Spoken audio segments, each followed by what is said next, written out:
उनमें ईगो बहुत ईगो की इतनी बड़ी प्रॉब्लम है कि वो, और आपने कहा कि मेरे को बिटकॉइन माइन करना है, बट वो आपको फोर्स कर रहे हैं कि आप बिटकॉइन नहीं माइन कर सकते। आपको चीयर्स। नमस्कार, मेरा संदीप है और मेरा नाम अभिषेक, और आपका बहुत बहुत स्वागत है क्रिप्टो कॉफी संडे में। और आज हम बात करेंगे एक बहुत ही इंपॉर्टेंट कॉन्सेप्ट की, जो कि है फोर्क। खाने वाला यार हम क्रिप्टो करेंसी में खाने वाले की बात कब से करने लगे? जी मजाक कर रहा हूं, ऐसा मत करो यार। तो जरा क्रिप्टो करेंसी पे ही रुके और उसी के बारे में बात करें। नहीं गुप्ता जी, क्रिप्टो फोर्क की बात हो रही है। और इसके बाद हम बात करेंगे भी जो बहुत हमारा रिसेंट फोर्क हुआ है बिटकॉइन कैश का, उसके बारे में कुछ इंटरेस्टिंग बात करेंगे उसके बारे में। लेकिन उससे पहले आप समझ लीजिए कि फोर्क होता क्यों है और ये होता क्या है। हाँ, तो मैं थोड़ा बीच में कूदूं जरा। फोर्क खाने का बहुत शौक है मुझे, तो मैं सोच रहा हूँ तो सबसे पहले बात करते हैं फोर्क की। फोर्क होता क्या है? फोर्क होता क्या है? तो हमारी हमेशा से ये आदत रही है और हमारा हमेशा से प्रयत्न रहा है कि हम आपको एक्सप्लेन करें, वो रियल लाइफ सिनेरियो लेके एक्सप्लेन करें। बहुत ही सिंपल सी बात, बहुत सिंपल भाषा में। और ऊपर से कहे तो क्रिप्टो कॉफी संडे का पूरा जो लक्ष्य यही है। तो कॉफी सबसे ज्यादा इंपॉर्टेंट है, क्रिप्टो बाद में आता है। कॉफी याद करें तो कॉफी थोड़ी पी ले। और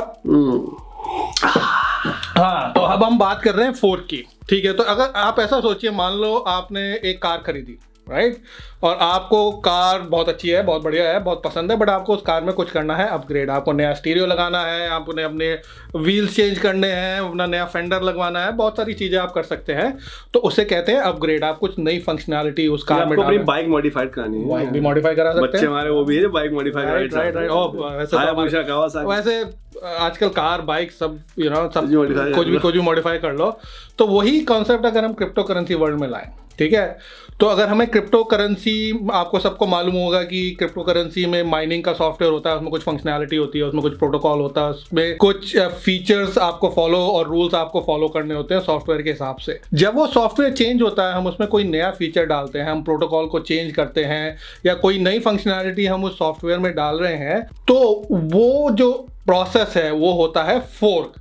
फोर्क का मतलब है हमने नई फंक्शनैलिटी अपने सॉफ्टवेयर में डाली और उसकी वजह से कुछ उसके साइड इफेक्ट्स भी होते हैं, कुछ अपग्रेड होते हैं, हाँ, कुछ तो फंक्शंस आते हैं, कुछ नए फंक्शंस आते हैं। तो जब फोर्क होता है तो दो कैटेगरी में उसको हम बांट सकते हैं।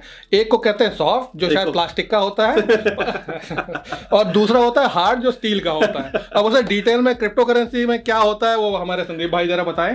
ठीक है, तो आप एक काम करिए। वैसे जो उन्होंने बोला सॉफ्ट प्लास्टिक का और स्टील का, वो खाली एग्जांपल के तौर पे था, वो क्रिप्टो में ऐसे काम नहीं करता। क्रिप्टो में सॉफ्ट फोर्क कैसे काम करता है ये अभिषेक भाई आपको बताएंगे, और हार्ड फोर्क कैसे काम करता है ये मैं आपको बताऊंगा। तो इनका तो मसल भी बहुत हार्ड है, बहुत आजकल वर्कआउट कर रहे हैं, तो इसलिए सिर्फ हार्ड चीजों पर ही ध्यान देते हैं। बहुत मजाक किया। हाँ, तो सबसे पहले हम बात करते हैं सॉफ्ट फोर्क की। ठीक है, तो जैसा कि हमने कहा कि फोर्क कब होता है? फोर्क होता है जब हम सॉफ्टवेयर में कुछ नए फंक्शंस, कुछ नई फंक्शनैलिटी डालते हैं। तो सॉफ्ट फोर्क तब होता है कि जो भी हमने नई फंक्शनैलिटी डाली वो पुरानी फंक्शनैलिटी के साथ कंपैटिबल है, राइट। तो आप ऐसे सोचे, जो भी ब्लॉकचेन होती है, जो भी क्रिप्टो करेंसी की ब्लॉकचेन होती है, इसमें मल्टीपल कंप्यूटर्स हैं जो कि नोड्स हैं, वो एक कोई पर्टिकुलर सॉफ्टवेयर को रन कर रहे हैं। ठीक है, मान लो आज सॉफ्टवेयर का वर्जन है वर्जन 1, राइट। अब इसके बाद मैंने फोर्क किया, कुछ नई फंक्शनैलिटी डाली और बनाया वर्जन 1.1। अब जो वर्जन 1.1 है वो अभी भी कंपैटिबल है वर्जन 1 से। तो वर्जन 1.1 के सॉफ्टवेयर वाले नोड जो भी ब्लॉक को कंफर्म करेंगे, वो वर्जन 1 वाले नोड्स भी उस ब्लॉक को कंफर्म कर सकते हैं, क्योंकि वो सब बैकवर्ड कंपैटिबल है। तो ये हो गया सॉफ्ट फोर्क। ये सबसे कम डिसरप्टिव होता है और इसके साथ हम नई फंक्शनैलिटी डाल सकते हैं, बट क्योंकि हमें बैकवर्ड कंपैटिबल रखना है चीज़ को, तो हम ऐसी फंक्शनैलिटी नहीं डाल सकते जो बहुत ही डिसरप्टिव हो, जो पूरी ब्लॉकचेन का कॉन्सेप्ट ही चेंज कर दे, या जो उसको ऐसा बना दे कि पुराना और नया आपस में कंपैटिबल ना रहे। तो ये था सॉफ्ट फोर्क, जो कि प्लास्टिक का होता है। अब स्टील वाले की बात हमारे संदीप भाई करेंगे। सिंपल सी भाषा में अभिषेक भाई ने जो बताया कि सॉफ्ट फोर्क जो होता है बैकवर्ड कंपैटिबल होता है, और इससे ब्लॉकचेन में कोई फर्क नहीं पड़ता, इन द सेंस कि दो ब्लॉकचेन नहीं होती। लेकिन जब यही कोड अपग्रेड, यही कोड मैनिपुलेशन आपकी ब्लॉकचेन को स्प्लिट कर दे दो हिस्सों में, और वो दोनों ब्लॉकचेन आपस में कंपैटिबल ना हो, इसको हम बोलते हैं हार्ड फोर्क। और इसका सबसे अच्छा एग्जांपल है बिटकॉइन।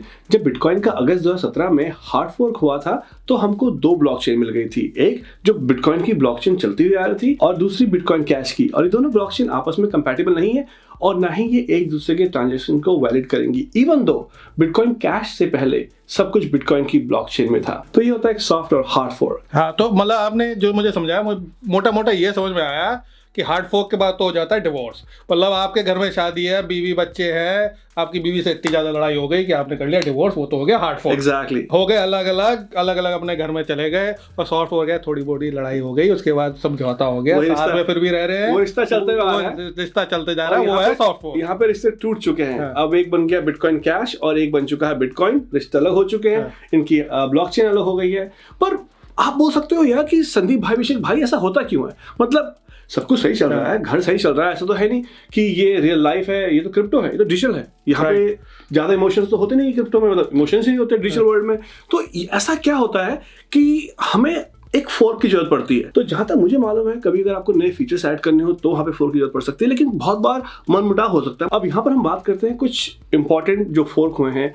एक है बिटकॉइन का फोर्क, जब बिटकॉइन अगर 2017 में फोर्क हुआ था, बिटकॉइन कैश बना था, और वो उसका बनने का सिंपल सा रीजन ये था कि बिटकॉइन कैश ने उसका ब्लॉक साइज बढ़ा दिया, क्योंकि एक बिटकॉइन का ब्लॉक हर 10 मिनट बनता है और उसमें कुछ नंबर ऑफ ट्रांजेक्शंस होते हैं, और अगर ब्लॉक साइज बढ़ जाएगा तो हम उसमें और ज्यादा ट्रांजेक्शन कर सकते हैं। तो ये एक रीजन था कि बिटकॉइन कैश क्यों आया, क्यों उसने अलग होने की बात की। अब यहाँ पर एक बहुत ही बड़ा जो हम इससे पहले हम दूसरे उस पर जाए, जरा हम ये बात कर ले कि आपने कहा इन्होंने ब्लॉक साइज बढ़ाया। हाँ। तो ये दो ब्लॉकचेन में स्प्लिट हो गया, तो जो हमने पुरानी बात करी उसके हिसाब से ये हार्ड फोर्क हुआ, राइट? क्योंकि ये दो में स्प्लिट हो गया, एक आपका बिटकॉइन जो आगे चलता रहा और एक बिटकॉइन कैश बन गया जिसमें बड़ा ब्लॉक साइज था। तो अब जरा ये समझाएं कि ये हार्ड फोर्क क्यों था, जो बड़ा ब्लॉक साइज है वो क्यों इनकम्पैटिबल था पुराने उसके साथ? तो बहुत अच्छा क्वेश्चन है अभिषेक भाई। तो सिंपल सा रीजन ये है, अगर हम ब्लॉक साइज की बात करें, जब आपका ब्लॉक साइज बड़ा होगा तो उसमें ज़्यादा ट्रांजैक्शंस आएंगे, और जब आपका ब्लॉक साइज छोटा होगा तो उसमें कम ट्रांजैक्शंस आएंगे। अब होगा क्या, जब पुराने वाले ब्लॉक को, नए वाले ट्रांजैक्शन को या नए ब्लॉक को कंफर्म करना होगा तो नहीं कर सकता, क्योंकि मान लीजिए फॉर एग्जांपल कि आपके छोटे वाले ब्लॉक में 100 ट्रांजैक्शन है और आपके नए वाले ब्लॉक में 200 ट्रांजैक्शन है। चलो, ये 100 में से 100 तो ट्रांजैक्शन वेरीफाई कर सकता है, लेकिन बाकी 100 वेरीफाई नहीं कर सकता, तो उसको नलिफाई कर देगा, इनवैलिड कर देगा, इसलिए कंपैटिबल नहीं होते। पर आप जोड़ना चाहेंगे? हाँ, तो मैं इसमें यही जोड़ना चाहूंगा कि अगर मेरा सॉफ्टवेयर मुझे ये कह रहा है कि जो ब्लॉक साइज है उसका साइज है 1 MB और मेरे पास 8 MB का ब्लॉक आया, तो मैं तो कहूंगा ये तो भैया ये तो क्या चीज़ है, ये मैं कैसे से प्रोसेस करूं? ये तो मैं तो 1 MB एक्सपेक्ट कर रहा था, ये तो पता नहीं आगे तक चलता जा रहा है, इनवैलिड ब्लॉक है, मैं तो रिजेक्ट ही कर दूंगा। इसीलिए जब वो ब्लॉक साइज उन्होंने बढ़ाया तो वो एक हार्ड फोर्क हुआ, क्योंकि वो जो नया ब्लॉक साइज था वो पुराने कोड के साथ कंपैटिबल ही नहीं था। और अब बात करते हैं जो अभी हमारा हार्ड फोर्क हुआ है बिटकॉइन कैश का। बहुत ही इंटरेस्टिंग, ये मतलब बहुत ही मजेदार, एकदम महाभारत जैसा है। महाभारत जैसा है, प्लस बहुत ही इंटरेस्टिंग है। इंटरेस्टिंग इसलिए भी है क्योंकि जब हार्ड फोर्क होता है तो एक तो पुरानी ब्लॉकचेन चलती है और एक नई ब्लॉकचेन उससे निकलती है, लेकिन यहाँ पर एक ब्लॉकचेन की 2 ब्लॉकचेन नहीं हुई बल्कि 3 ब्लॉकचेन हो गई हैं। एक बिटकॉइन कैश जो चल रहा है वो, और बिटकॉइन कैश ABC, और बिटकॉइन कैश SV या फिर सतोशीज विजन। अब जानने वाली बात यह है, आप बोलोगे संदीप भाई हमने सिर्फ बिटकॉइन कैश ABC और बिटकॉइन कैश SV के बारे में सुना है, बिटकॉइन कैश की तो ब्लॉकचेन है कहाँ? हाँ, बिल्कुल सही कह रहे हैं आप, नहीं है। इसलिए नहीं है क्योंकि जो मैनिपुलेशन है एक तरीके से इन दोनों ब्लॉकचेन, नई ब्लॉकचेन के बीच में, वो इतनी ज़्यादा है कि बिटकॉइन कैश का ट्रांजैक्शन नहीं होगा, तो फिर बिटकॉइन कैश की ब्लॉकचेन का मतलब ही क्या रह गया? इसके बारे में हम जानेंगे अभिषेक भाई से। तो अभिषेक भाई ये बताइए कि जो भी बिटकॉइन कैश का जो हार्ड फोर्क हुआ है, इसके बारे में हमको क्या जानना चाहिए? मतलब कौन से ब्लॉक में ये हार्ड फोर्क हुआ, और कौन सी इसकी टीम है, और ये हुआ क्यों, मतलब और ये क्या करेगा, ये क्या नए प्रोटोकॉल चेंज करेगा या क्या लेके आएगा? राइट। तो हम थोड़ा और एक और बात, यहाँ पे क्या लगता है आपको, ये जो हुआ सही हुआ इसके लिए? वैसे बिटकॉइन कैश को ऐसे कोई पूछता भी नहीं इतना ज्यादा, इससे ज्यादा अपने डोज कॉइन डॉगी कॉइन किसी ने बनाया, उसमें ज्यादा ट्रांजैक्शन है, लेकिन फिर जान लीजिए आपकी इसमें क्या पॉलिटिक्स है, क्या इंटरेस्टिंग फैक्ट्स हैं, ये हम बताएंगे आपको। तो जैसे हमने कहा कि शुरू में कहा था शायद कि ये एकदम महाभारत जैसा युद्ध हो रहा है, इसमें आप ये समझ लीजिए एक पांडव है, कौरव है। अब हमें महाभारत में तो पता था कौन सही है कौन गलत है, ये सत्ता की लड़ाई है। हाँ, बट यहाँ कौन सही है कौन गलत है इसका कोई नतीजा नहीं निकाल सकता। बट आप ये समझ लीजिए ये दो कैंप हैं जो कि अलग अलग कॉन्सेप्ट्स को पुश कर रहे हैं, और वो दो कैंप्स में इतना ज़्यादा मन मुटाव हो गया है कि वो आपस में एग्री ही नहीं कर पा रहे। तो जैसा कि संदीप भाई ने बताया, एक कैंप है बिटकॉइन कैश ABC का, दूसरा कैंप है बिटकॉइन कैश SV जो कि सतोशी विजन है। तो ये दो कैंप है। तो इस पहले कैंप में हमारे ABC के कैंप में है रोजर वर्ड, उसके बाद अमौरी सचे जो कि मेन डेवलपर है बिटकॉइन कैश का, और उसके बाद है जिहान वू जो कि bitmain.com जो कि ज्यादातर माइनर S9 और ये सब माइनर बनाती कंपनी, राइट, उससे ताल्लुक रखते हैं तरीके से। तो वो जो ये तीन हस्तियां हैं जो कि बिटकॉइन कैश ABC को सपोर्ट कर रहे हैं। इसके अलावा भी हैं पर तीन मेन हस्तियां हैं। तो उसके बाद आपका हो गया सतोशी विजन। तो आप जरा बताएं सतोशी विजन में कौन कौन हस्तियां भाई? सतोशी विजन या फिर BCH SV में हमारे क्रेग राइट जो कि अनचेन के हैं, और दूसरे हैं जिमी न्यूमन।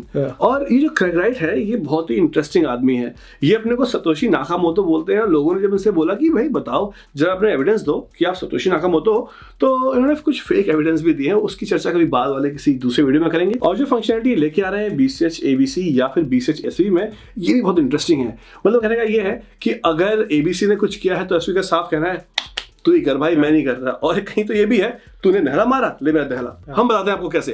तो BCH ABC में एक नया कॉन्सेप्ट आया है जिसका नाम है CTOR या फिर कैनोनिकल ट्रांजैक्शन ऑर्डरिंग। वैसे ये कैसे टेक्निकली काम करता है मुझको नहीं पता, क्योंकि इसके बारे में डिटेल ज्यादा भी मार्केट में अवेलेबल नहीं है। बहुत कंफ्यूजन है इसके बारे में कि ये काम करेगा नहीं करेगा, बट एग्जैक्टली बना दिया। और ये बनाया है ABC वालों ने। इन्होंने बोला है कि इससे जो है हमारी ट्रांजेक्शन की स्पीड फास्ट हो जाएगी। कैसे होगी मुझे पता नहीं, किसी को भी नहीं पता, किसी को नहीं पता। और इसमें होगा इतना ही कि जैसे जैसे आपके ट्रांजेक्शन आएंगे उनको एक पर्टिकुलर ऑर्डर में अरेंज किया जाएगा ब्लॉक के अंदर, जो कि अभी नहीं होता।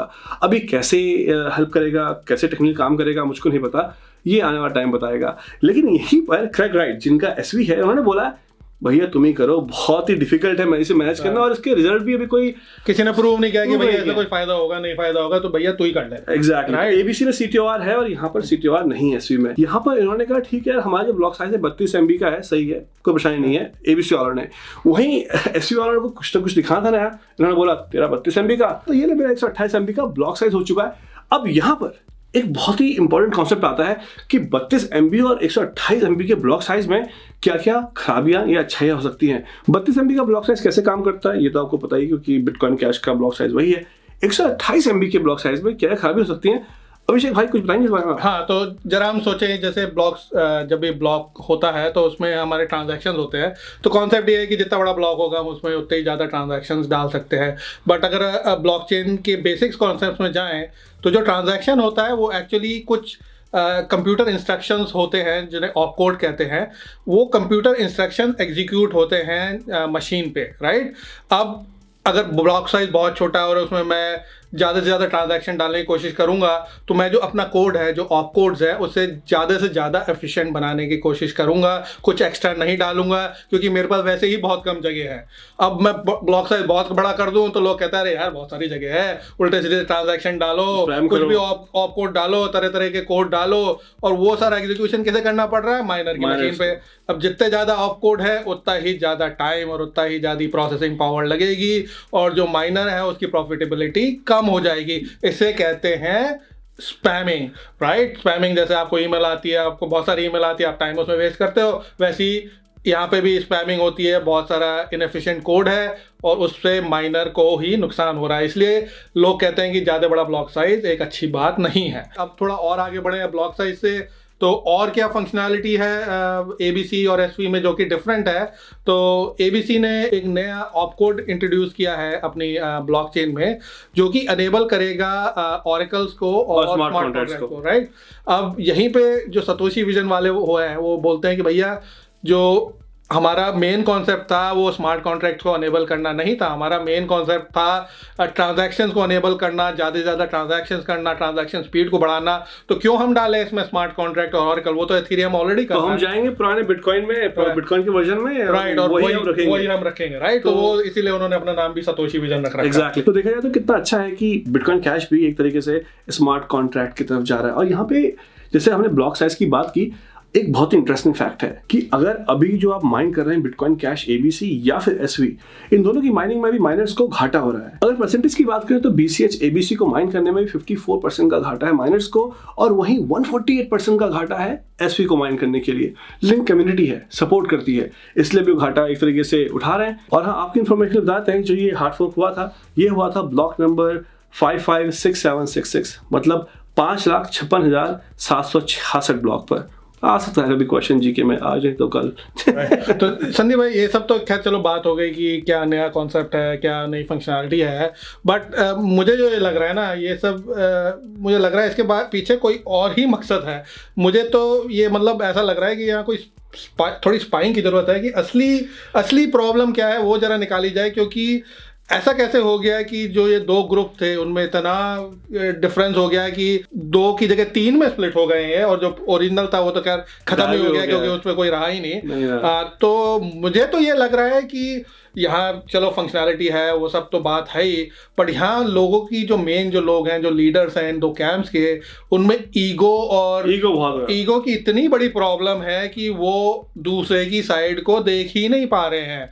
वो समझ ही नहीं पा रहे हैं कि दूसरा क्या कॉन्सेप्ट रख रहा है। वो तो अपने बारे में और अपना जो कॉन्सेप्ट है उसी के बारे में सोच रहे हैं। और जहाँ आप ऐसी पोजीशन पे पहुंच जाते हो कि आप दूसरे का व्यू पॉइंट ही नहीं सुनना चाह रहे हो, उसकी बात को ही सुनना पसंद नहीं कर रहे हो, तो फिर तो मतलब आप साथ रह ही नहीं सकते, राइट? आपको अलग ही होना पड़ेगा। और यहाँ पर एक और जो पॉइंट लेके आता है पूरा ये जो भी हो रहा है हार्ड फोर्क बिटकॉइन कैश का, इंटरेस्टिंग भी है क्योंकि दो नहीं 3 यहाँ पे ब्लॉकचेन बन गई थी। एक तरीके से पूरा सेंट्रलाइज हो गया है अभी ये हो रहा है एक तरीके से। अगर आपको नहीं पता, यहाँ पे कुछ नंबर्स आपके सामने हम रखते हैं। एबीसी की माइनिंग 30% हो रही है BTC.com में और 36% हो रही है Bitcoin.com में। तो 66% माइनिंग 2 माइनिंग पूल के बीच में हो रही है। वहीं एसवी की माइनिंग 54% हो रही है कॉइन गीक पूल में। कहने मतलब ये कि मतलब सेंट्रलाइज हो चुका है। सेंट्रलाइज मतलब जो ओरिजिनल कॉन्सेप्ट था वो गया भाड़ में। तो मेरे हिसाब से तो भैया बिटकॉइन ही सही है। बिटकॉइन ही सही है। ये बिटकॉइन कैश के पीछे हम कोई अपना ओपिनियन नहीं दे रहे कि अच्छा है बुरा, लेकिन आप सोचो कि 2 पूल अगर आपके 50% से ऊपर कॉइन को, और वहां तो एक ही पूल में और वहां एसवी में एक ही पूल में 54% की माइनिंग हो रही है, तो थोड़ा सही नहीं है। ईगो को बीच में लाके कम्युनिटी को खराब करना इज नॉट गुड। शायद इसीलिए दोनों का प्राइस अभी नीचे है। और अगर ऐसे चलता रहा जहां पर आप एक अपडेट लाने के बदले, एक फीचर ऐड करने के बदले अपने ईगो के चलते ब्लॉकचेन को स्प्लिट कर दें, हार्ड फोर्क कर दें, तो ऐसा ना हो कि क्रिप्टो कम्युनिटी एक तरीके से आने वाले टाइम पे बदनाम हो जाए या फिर इनका कॉइन ही गायब हो जाए। अगर देखा जाए तो इतना भी कोई बिटकॉइन कैश नहीं चलता अभी, और बाद में कहीं गायब भी ना हो जाए। इसलिए ये आपका डिसीजन है कि आप इसको सपोर्ट करते हैं, लेकिन हमारा काम है आपको इन्फॉर्म करना इसके पीछे क्या रीजन था, क्या पॉलिटिक्स है। क्योंकि सुनने में तो ये भी आया है कि मैं नाम नहीं लूंगा यहाँ पर, कि एक मेन प्लेयर ने बोला है कि अगर आपने हमारे कॉइन को माइन नहीं किया तो हम बिटकॉइन को बेचेंगे, और इतना बेचेंगे कि वो $1000 में आ जाएगा। उससे फर्क पड़े ना पड़े बात की बात है, लेकिन कम्युनिटी को धमकी, वो भी ब्लॉकचेन के एनवायरनमेंट में, और नहीं चलेगी। यही नहीं, मतलब आप ये सोचें कि एक कैंप ने तो ये भी कर दिया कि अगर आप एक पर्टिकुलर पूल का हिस्सा हैं और आपने कहा कि मेरे को बिटकॉइन माइन करना है, बट वो आपको फोर्स कर रहे हैं कि आप बिटकॉइन नहीं माइन कर सकते, आपको बिटकॉइन कैश का जो उनका वर्जन है उसी को माइन करना पड़ेगा। अब भैया ये तो डिक्टेटोरियल वाली बात हो गई कि भैया मैं तो डिक्टेटर के अंडर हूँ, वो जो कहेगा वो करेगा। तो जो डिसेंट्रलाइजेशन का कॉन्सेप्ट था एक तरीके से वो कहाँ चला गया, वो कॉन्सेप्ट कहाँ चला गया? तो ये हमारा इशू है। तो चलते चलते हम आपको इस क्वेश्चन के साथ छोड़ के जाते हैं कि जो सेंट्रलाइजेशन हो रहा है क्रिप्टो का, क्या सही है? अपनी रिसर्च करिए और देखिए कि क्रिप्टो कैसे जा रहा है, क्योंकि क्रिप्टो कम्युनिटी में रहकर हमारा फर्ज बनता है कि हम क्रिप्टो को स्वच्छ रखें, सही रखें। तो दैट्स इट, आज की वीडियो में इतना ही। आशा करते हैं कि आपको आज का वीडियो पसंद आया होगा, और अगर आपको आज का वीडियो पसंद आया तो आपसे लाइक करिए, अपने दोस्तों को शेयर करिए, और हाँ, अगर आपका पहले चैनल में तो इस चैनल को सब्सक्राइब करिए, क्योंकि हमारी कोशिश रहती है कि जितना हो सके हम क्रिप्टो की अवेयरनेस को फैलाएं। हम फिर मिलेंगे, तब तक के लिए take care and invest wisely.